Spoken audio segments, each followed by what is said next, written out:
¿Qué tal, escuadra? Bienvenidos a Pro Ciclismo TV, donde el ciclismo profesional se cuenta sin rodeos. Déjennos su like, suscríbanse si aún no lo han hecho y activen la campanita, porque hoy vamos a hablar de algo que lleva meses gestándose dentro del pelotón y que hoy tiene nombre, apellido y equipo nuevo. Juan Ayuso vuelve a estar en el centro de la polémica. Y ojo aquí, porque esta vez la historia es todavía más reveladora que la anterior. Porque mientras Ayuso aterriza en el Lidl Trek rodeado de tensiones y jerarquías sin resolver, Isaac del Toro lleva ya 2 títulos en la temporada 2026 y acaba de convertirse en el número 2 del ranking mundial, solo por detrás de Pogacar. Coincidencia, dicen algunos. Nosotros decimos que no. Y hoy lo vamos a explicar sin filtros, porque la historia de estos dos corredores no es solo una historia deportiva, es una lección sobre cómo se construye una carrera dentro del ciclismo moderno. Y los números, escuadra, no mienten. El patrón Ayuso.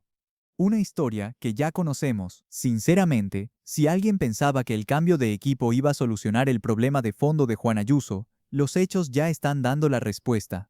Porque sí, el español llegó al Lidl Trek como el gran fichaje del mercado. 10 millones de euros pagados para romper su contrato con el equipo emiratí 3 años antes de tiempo. Un movimiento que hizo ruido en toda Europa. Pero antes de hablar de lo que está pasando ahora en el Lidl Trek, hay que recordar cómo terminó todo en el equipo emiratí, porque eso es clave para entender el patrón. Ayuso acusó públicamente al equipo de romper compromisos, de dañar su imagen y de falta de respeto reiterada.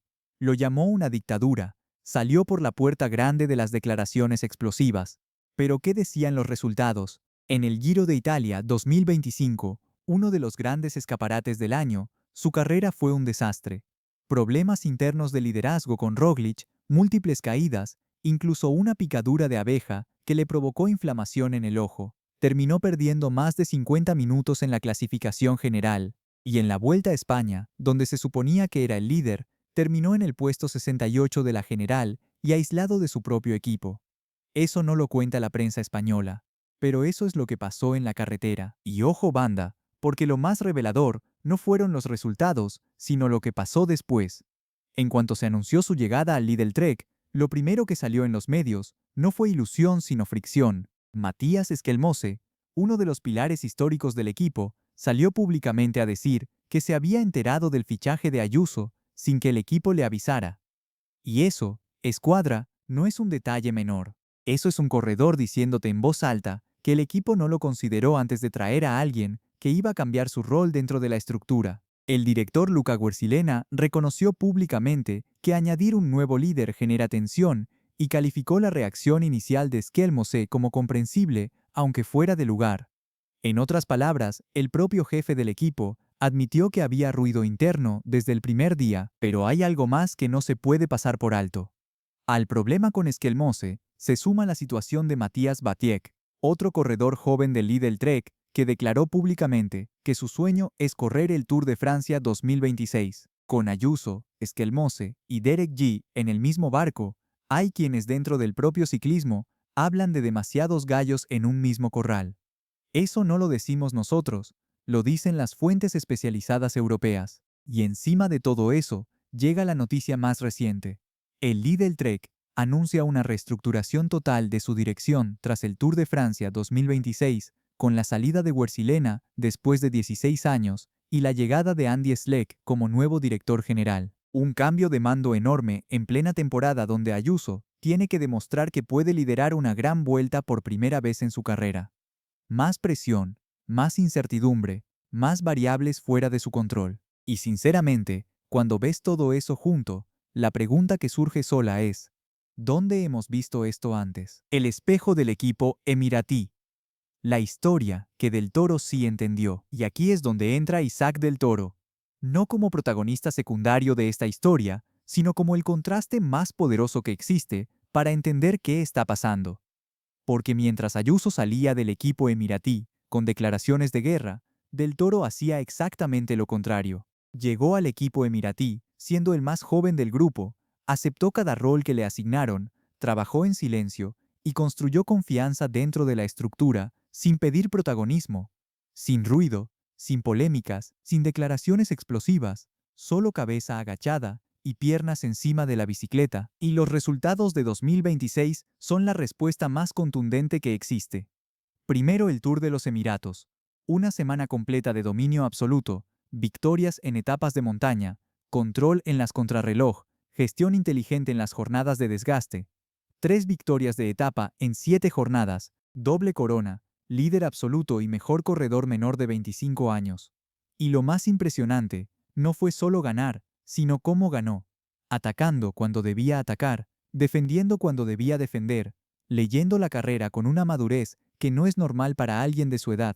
Al cruzar la meta en Abu Dhabi con el maillot rojo puesto, Del Toro se convertía en el ciclista mexicano con más victorias profesionales de la historia, 24 triunfos, por encima de Raúl Alcalá. Historia pura, pero eso fue solo el arranque, porque semanas después llegó la Tirreno Adriático, una de las carreras por etapas de una semana más prestigiosas del calendario europeo, y Del Toro volvió a dominar. Recuperó el maillot de líder en la quinta etapa, con llegada en Mombarocho, y asestó el golpe definitivo en Camerino. Se llevó la clasificación general, el maillot de montaña y el maillot de mejor joven, triple corona en una sola carrera, ante rivales como Matteo Jorgenson y Giulio Pellizzari, en Europa, en su terreno, sin que nadie pudiera hacer nada para frenarlo. Y por si eso fuera poco, en la Milán-San Remo, estuvo en el momento más crítico de la carrera, cuando Pogačar sufrió una caída. Del Toro no dudó ni un segundo. Se puso al frente, marcó el ritmo, sostuvo la carrera mientras su líder regresaba. Trabajo invisible, pero fundamental. Ese tipo de actuaciones son las que te ganan el respeto total dentro de un equipo. Eso no lo hace un corredor con problemas de ego.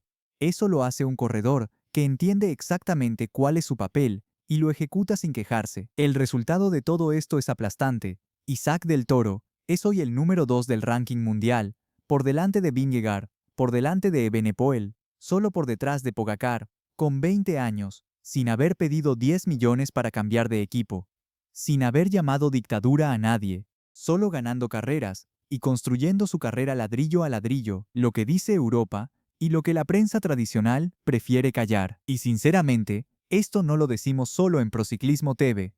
La prensa europea lleva semanas hablando del contraste entre estos dos modelos, porque cuando Ayuso salió del equipo emiratí, los medios españoles lo trataron como una víctima del sistema Pogacar, como si el equipo emiratí hubiera cometido una injusticia enorme.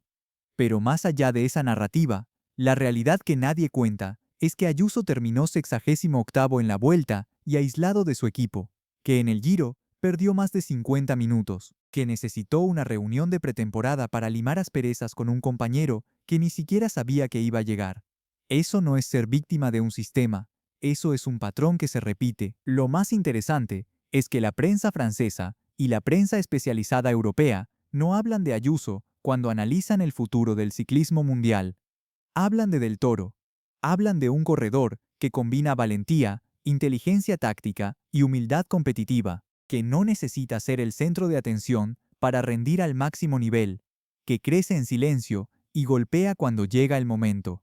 Ese es el perfil que los analistas europeos señalan hoy como el heredero natural de la generación Pogacar, y ese perfil tiene bandera mexicana. El debate que deja todo esto abierto. Al final, cuando juntas todas las piezas, la historia que emerge es clara.